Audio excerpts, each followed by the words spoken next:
تقديس الأشخاص في كتب التراث، سلسلة فيديوهات بتكلم فيها عن المعتاد في التراث الإسلامي إن هما بيمجدوا الأشخاص وبيدوهم فوق حقهم من الشهرة ومن إبراز الصفات والإيمان والخشوع وغيره.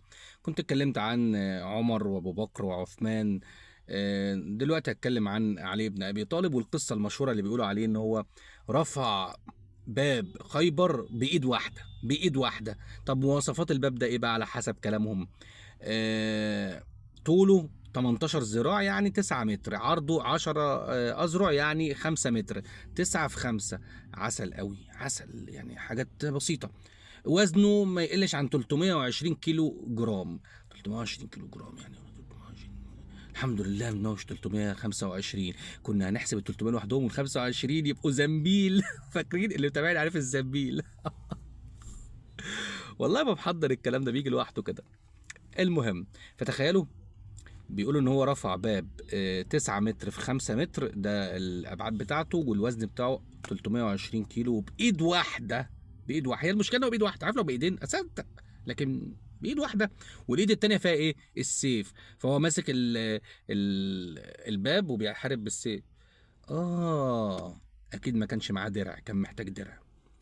طبعا الكلام ده منسوب لعلي بن ابي طالب، مش حقيقي لانه افوره. ده انسان بشر عادي. النبي نفسه ما كانش له معجزات. النبي محمد صلى الله عليه وسلم ما كانش له معجزات. اه ايه ده؟ الناس هتستغرب بجد، ازاي؟ والله ده هو ربنا اللي بيقول كده في القرآن، وهنتكلم ان شاء الله في الموضوع ده في فيديو لوحده باذن الله. بس لما اروق بس كده يعني، خلينا نخلص من الحاجات اللي هي الايه تفاريحي دي الصغننه دي، وبعد كده نمسك بقى المواضيع الكبيره. زي ما اتكلمت قبل كده في موضوع جبريل ان هو مش ملاك، وقلت ان شاء الله هتكلم فيه، مش ناسي ما تقلقوش. موضوع ان الرسول ما كانش له معجزات وبادله من القران الكريم. فيعني الصحابه برضو ناس عاديه، برضو ناس عاديه يعني.